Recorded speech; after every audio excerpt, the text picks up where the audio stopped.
Assalamualaikum warahmatullahi wabarakatuh. Apa itu serangan ideologi secara bahasa? Okey, baiklah. Jika kita lihat serangan ideologi, ia dapat dipisahkan dengan dua perkataan, iaitu serangan dan ideologi. Jika kita lihat pada serangan, ia merujuk kepada sesuatu dalam bentuk kekerasan ataupun peperangan. Tapi jika kita lihat ideologi pula, kita lihat ia satu kefahaman. Jadi bagaimana dua benda ini boleh menjadi satu perkataan yang bermaksud serangan ideologi? Baiklah, kita akan lihat apa itu serangan ideologi. Okey, secara asas serangan ideologi ataupun ideologi merupakan pemikiran ataupun penyampaian pemikiran terhadap umat manusia. Tetapi jika kita lihat secara asas, benda ni bukanlah satu ancaman ataupun bukanlah satu serangan. Tapi di mata falsafah dunia, ideologi merupakan sesuatu yang sangat bahaya. Kerana serangan ideologi mampu menanam pemikiran baharu yang mampu memberi impak yang besar kepada tingkah laku manusia. Okey, mari kita lihat pula dari mana datangnya serangan ideologi ini. Okey, sebenarnya serangan ideologi berasal daripada negara barat dan Eropah.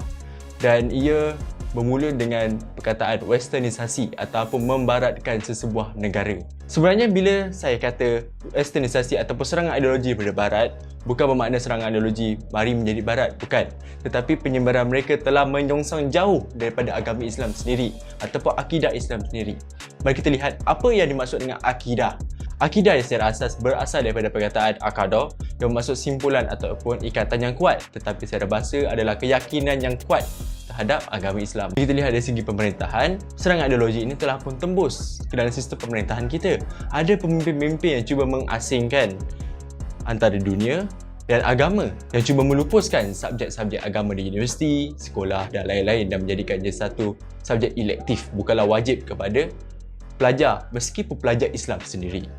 Jadi ini telah menunjukkan serangan ideologi bukanlah satu serangan yang menunjukkan kekerasan, tetapi secara halus menanam pemikiran-pemikiran mereka dan cuba membaratkan dan menyongsangkan umat Islam dan menjadi barat seperti mereka. Seterusnya mari kita lihat kerangka serangan ideologi barat. Pada abad 18 dan juga 19, puak barat sangat aktif dalam mengembangkan ajaran mereka sehingga kan pemikiran umat Islam telah terpesong.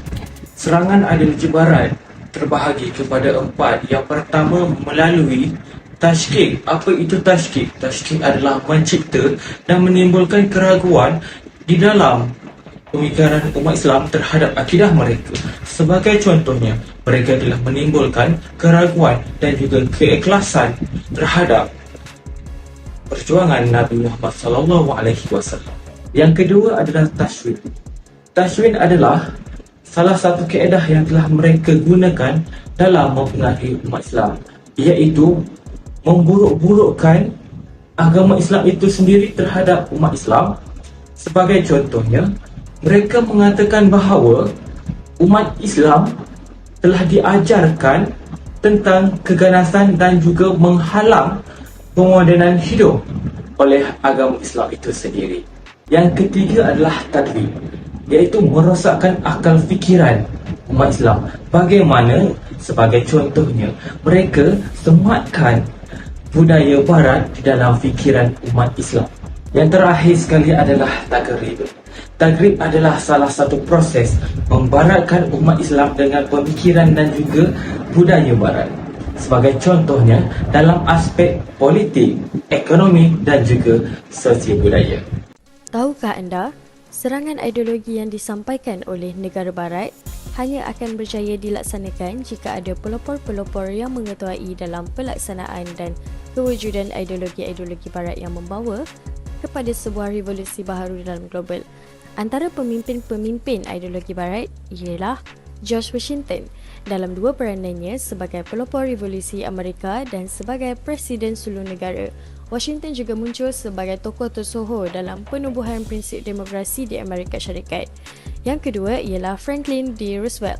Roosevelt, seorang pemimpin Amerika Syarikat yang dihormati, telah dianugerahkan penghormatan berkhidmat sebagai presiden selama 4 penggal berturut-turut.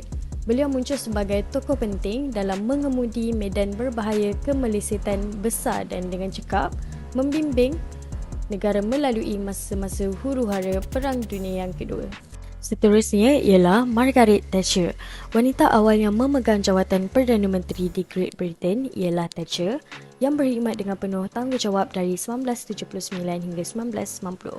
Legasinya ditandai dengan prinsip neoliberalnya yang berpengaruh dan keupayaannya untuk mengubah secara signifikan kedua-dua lanskap ekonomi dan politik negaranya. Selain itu, Ronald Reagan yang merupakan Presiden Amerika Syarikat ke-40 yang dihormati, berdiri tegak sebagai contoh yang terkenal dengan komitmennya yang tidak berbelah bahagi terhadap prinsip konservatif. Warisan mendalamnya terletak pada memperjuangkan dasar ekonomi liberal dan dengan gigih menyokong kehebatan ketenteraan yang mantap dan menggerunkan, sekaligus mencatatkan namanya dalam sejarah Amerika. Seterusnya, mari kita mempelajari statistik perkembangan serangan ideologi barat. Pada alaf 21, dunia telah digemparkan dengan satu kumpulan ISIS, iaitu Daesh, yang telah merosakkan pemikiran umat Islam sehinggakan peningkatan jumlah yang telah disertai umat Islam sebanyak 200%, dan ini sangat membimbangkan umat Islam sedunia. Dan ini telah dibentangkan dalam satu artikel dan juga majalah, dan ini telah diperakui oleh PDRM, Polis Diraja Malaysia. Fenomena serangan ideologi barat di Malaysia. Fenomena serangan ideologi barat di negara Islam kian hangat diperkatakan. Ianya semakin membimbangkan hari demi hari.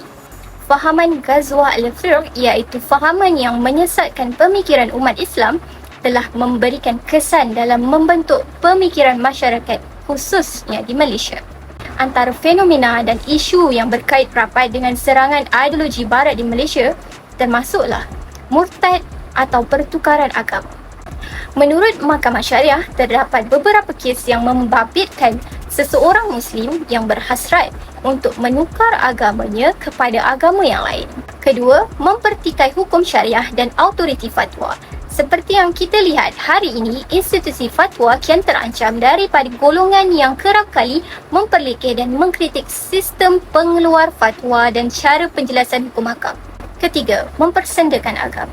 Serangan pemikiran terhadap generasi muda kini menjadikan mereka jahil dan tidak memahami Islam secara ikhlas. Agama Islam perlu sama sekali dijauhkan dari sebarang penghinaan dalam setiap aspek bagi menjaga kesucian agama itu sendiri. Faktor serangan ideologi barat. Serangan ideologi barat sudah mula berakar umbi sekian lamanya. Ia muncul oleh beberapa faktor seperti faktor pendidikan. Serangan ideologi berbentuk sekularisme bermula dengan penulisan yang berunsurkan sekular yang mula disebarkan ke seluruh negara Islam. Kedua, faktor sosial. Faktor sosial dan ideologi barat adalah perkara yang amat berkaitan dalam menyebarkan sesebuah fahaman. Ketiga, faktor agama dan kepercayaan. Serangan ideologi barat tidak tertumpu kepada faktor pendidikan dan sosial semata. Bahkan ianya berhubung kait dengan faktor agama dan kepercayaan.